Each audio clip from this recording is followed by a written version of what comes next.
Bonsoir chers téléspectateurs de Kobo Web Télévision et bienvenue dans cette édition. Au sommaire de ce journal, l'hôpital ophtalmologique Saint-André de Tinré a célébré la journée mondiale de la vue ce mardi 22 octobre 2019 à travers une conférence au public d'information et d'éducation. Le compte rendu est à suivre dans ce journal. Et puis la culture béninoise se porte de plus en plus mal. C'est ce qui ressort du bilan fait par quelques acteurs du domaine qui, à travers un élément d'enquête, analysent la situation. Vous aurez des précisions dans ce journal. De plus en plus délaissée au profit du téléphone Android pour la prise d'images, la photographie peine de nos jours à retrouver sa place dans la société. Un sujet abordé par notre rédaction vous éclaire sur le sujet. Le développement de tout ceci, c'est à suivre dans un instant.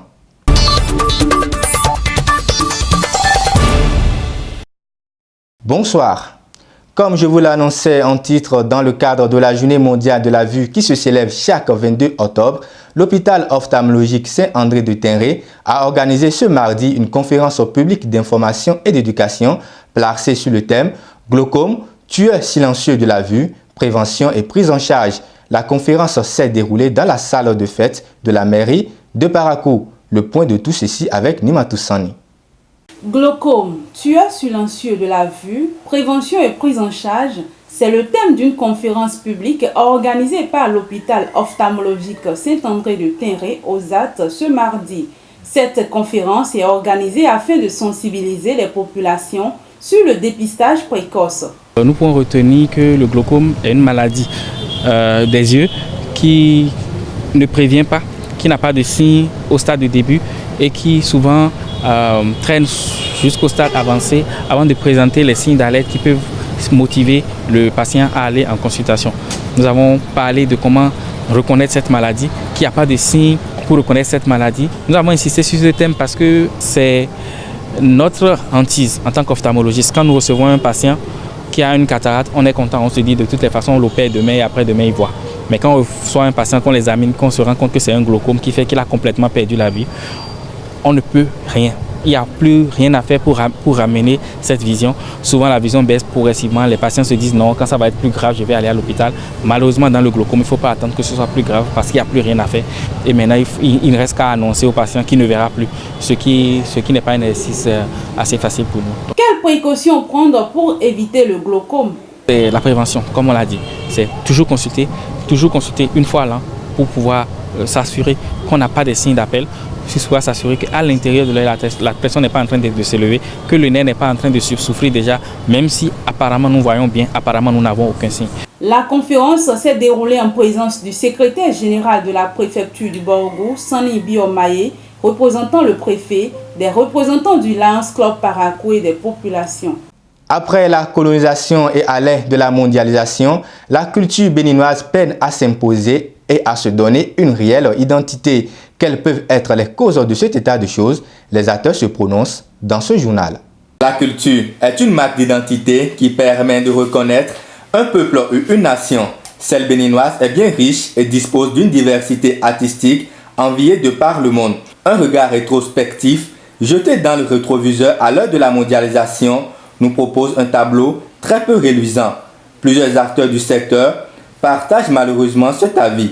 Il faut dire qu'avant, au temps de nos aînés, je veux parler de Toron, Stan, au temps d'Angélique Kidjo, etc., la musique était vraiment authentique.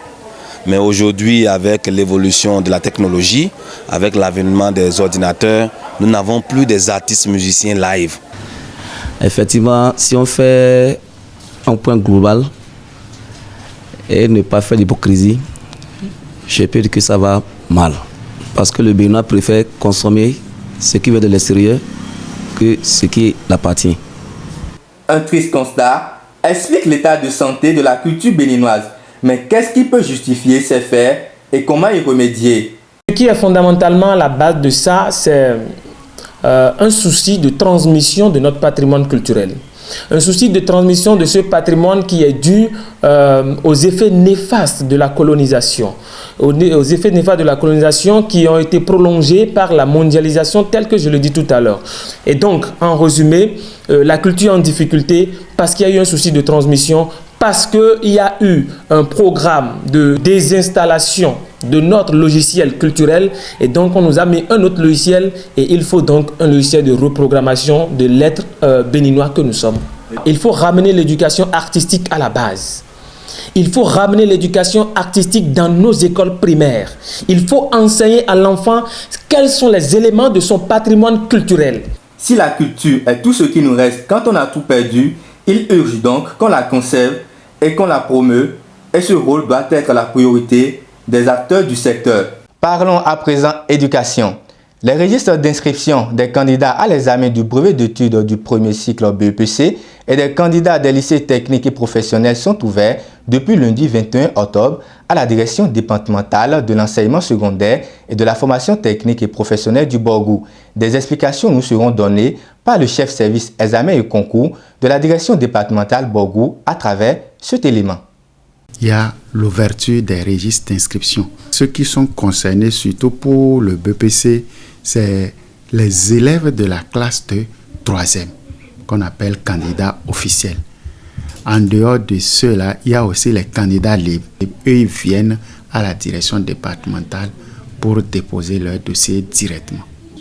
Pour les candidats officiels, c'est le directeur du CEG qui doit regrouper tous les dossiers de son établissement, faire même la liste des candidats, afficher cette liste au collège pour que les candidats puissent collectionner, vérifier si effectivement leur nom est bien écrit, corriger, mettre l'intégration, intégrer la correction avant de nous apporter les dossiers ici. Les pièces à fournir sont, il y a l'acte de naissance qui est la pièce maîtresse. Après l'acte de naissance, le certificat de scolarité pour le candidat officiel, la fiche d'inscription à remplir où on doit coller la photo du candidat. Après cette fiche d'inscription qui comporte la photo du candidat, le droit d'inscription qui est de 1000 francs à verser à la perception. Le relevé, frais de relevé, c'est 500. Ça, là, on verse ça au niveau du service SAF de la DDEPS. Et l'enveloppe timbrée, de timbre 600. Timbre poste. Finissons cette édition avec un sujet société. De nos jours, l'utilisation des portables Android pour la prise d'images est devenue un fait récurrent. Avec l'avènement du numérique, le métier de photographe peine à retrouver sa place dans la société. Suivez ce reportage que nous propose Blandine Kégué. Ils sont nombreux aujourd'hui à utiliser les téléphones Android en lieu et place des appareils photo ordinaires pour la prise d'images. La photographie perd ainsi peu à peu son empreinte dans une société dans laquelle le photographe était au cœur des événements importants. Les gens ne s'intéressent plus à des photos brutes. Donc les gens prennent avec les portables. Or avant, quand la femme s'habille bien, elle doit chercher d'abord un photographe pour lui prendre une photo pour garder. Aujourd'hui, elles vont prendre avec des portables Android et se faire des photos, chaque fois regarder, ça fait que les photographes ne gagnent plus. Toutefois, il faut retenir que l'utilisation première des Android n'est pas celle d'immortaliser les grands moments de nos vies. Lorsque vous prenez vos portables pour filmer, vous dites que vous gardez sur vous-même, vous faites cela. À tout moment, ça peut être infecté, à tout moment, ça peut être attaqué par des virus. Et vous perdez ce que vous avez comme élément. Et dans cette optique-là, c'est que vous n'avez pas pu immortaliser l'événement que vous avez eu à faire. Les professionnels d'image lancent ainsi un appel à l'endroit des populations et de leurs collègues afin de pallier le phénomène. Faire une photo avec son portable, 2, 3. Dans un an, dans un mois, 2 mois, si ça disparaît, il ne voit pas, il va dire « Ah, prochainement là, j'ai envie de garder les images, donc je vais appeler un photographe, il va lui faire. » Et s'il sait que s'il venait au labo avec son portable pour lui laver, le prix est cher, il va faire demi-tour. Ils sont obligés de chercher le photographe. Pour le faire, je vais encore demander une sensibilisation de notre corporation entre nous, les photographes, parce que seule l'union fait la force. L'avènement du numérique ne doit pas être source de disparition du métier de photographe. Il urge donc que les professionnels de l'image se défendent pour maintenir leur place dans le monde de l'image. Ainsi s'achève le journal sur Koborou Télévision. Merci de nous rester fidèles. Le meilleur reste à venir.